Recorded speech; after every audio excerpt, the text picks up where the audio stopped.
I think I hit the lotto when I found you. I promise I am not playing no games when I say that you're my number one, baby. 네, 저에게 책류가 실전 수업 독자입니다 라고 이메일을 주셨던 분을 Y님이라고 제가 닉네임을 부르면서 질문에 대한 답을 드릴게요. 저에게 작가님 책 보고 나서 책류가 하려고 했는데 3월에 5세 딸 아이가 유치원 입학하면서 책을 손을 놓게 되었습니다. 유치원 생활에 적응하는데 6개월 이상 걸렸고 매일 화원 후 피곤해서 5시에서 7시 혹은 8시까지 잤다가 깨서 밤 12시에 다시 자는 패턴으로 생활습관, 수면습관이 불규칙했습니다. 그러다 보니 자연스럽게 책을 손에서 놓게 되었고 9월이 되어서야 이제 초저녁 잠을 자지 않게 되었다고 해요. 문제는 매일 저녁 아이는 핸드폰으로 동영상을 보거나 아니면 유치원에서 알려준 앱으로 한글 또는 구구단 게임을 하는 것으로 시간을 보냅니다. 라고 하셨어요. 책으로 관심을 돌려보려고 아이가 좋아하는 캐릭터 캐치 티니핑도 사주었는데 잠깐 관심 보이다가 책 읽어달라는 말도 하지 않는다라고 해요. 한글은 유치원에서 가르치는 것이 전부이고 맞벌이를 하시는 상황이라서 한글 교육은 따로 하지 않으신다라고 하십니다. 이 질문의 핵심 요지가 책에서 손 놓아 버린 우리 아이 좀 더 기다리는 게 맞을까요? 라고 하시네요. 일단 이 상황 이전에 어떠셨냐면요. 5세 딸 올해가 2023년이 되면서 5세가 되었고 그 이전에는 가정보육을 하셨던 케이스이고 아이가 그 당시에는 책 편식이 있고 주관이 뚜렷하다라고 하셨어요. 그리고 아이의 취향과 그림 스타일이 있을 상태에서 그것과 맞지 않으면 다른 거는 보지 않는다라고 하는 따라서 아이가 배려받은 아이이고 자신의 주관이 뚜렷해서 강요나 강압은 통하지 않는 성향의 아이라고 제가 느껴지고요.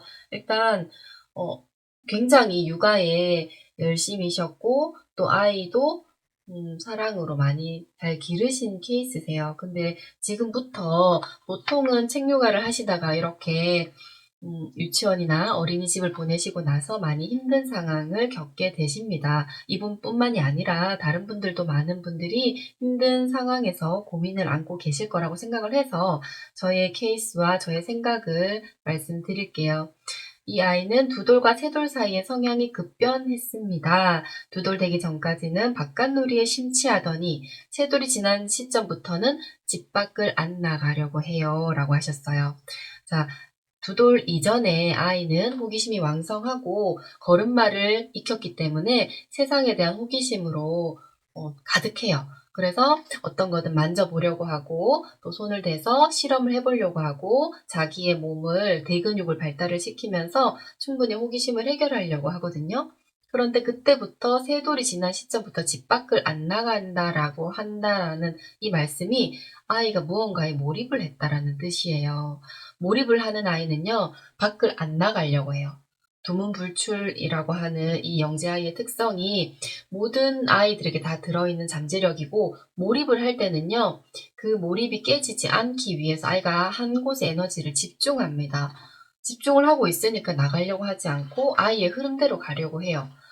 가정보육일 때는 이 부분이 아이의 흐름에 맞춰지기 때문에 문제가 되지 않는데 이것에서 좀 더 자라서 어린이집이나 기간 생활을 하게 되면 엄마도 워킹맘이시기 때문에 일정 시간대로 움직여야 되잖아요. 그러다 보면 아이와 엄마가 마찰을 일으키게 됩니다. 당연하잖아요.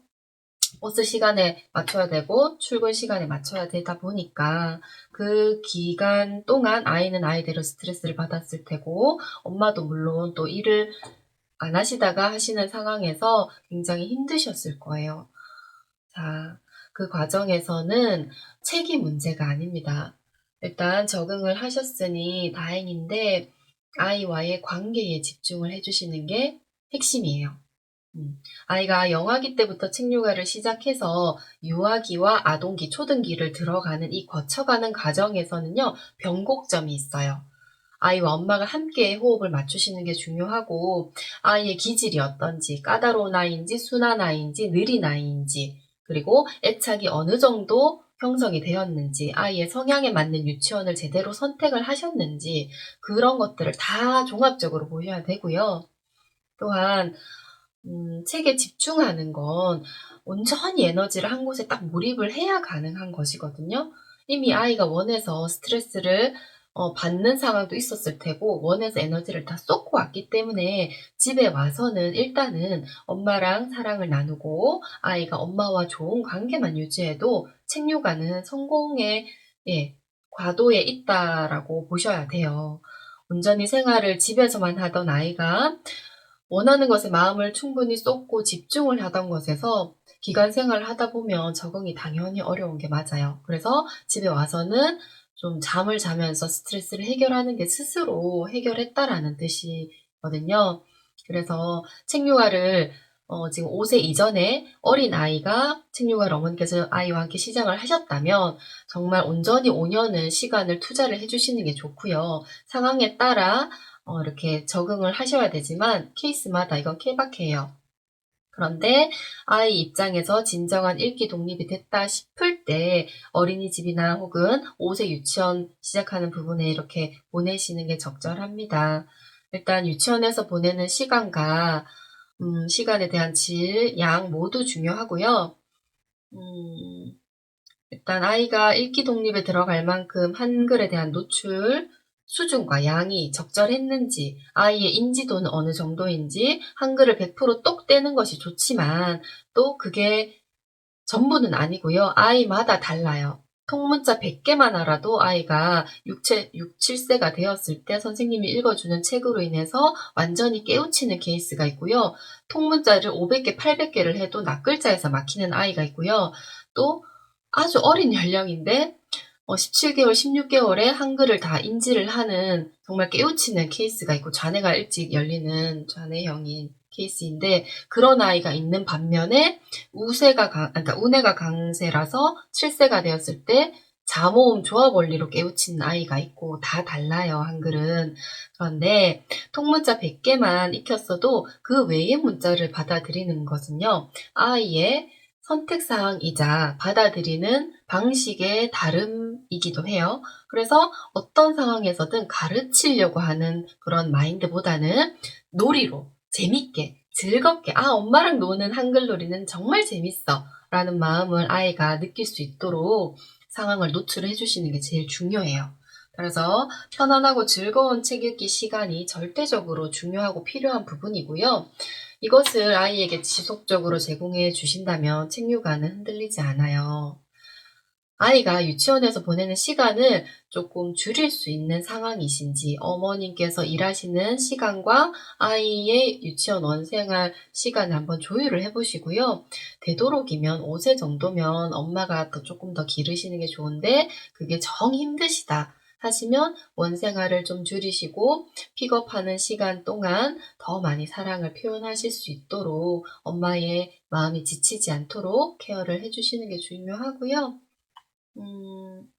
또래 아이들과의 관계에서 또 아이는 스트레스를 받을 수가 있어요. 그것을 잠으로 처리를 한다던가 뭔가 공격적인 행동을 한다던가 할 수 있거든요. 그런 부분들을 종합적으로 보시는 게 중요합니다.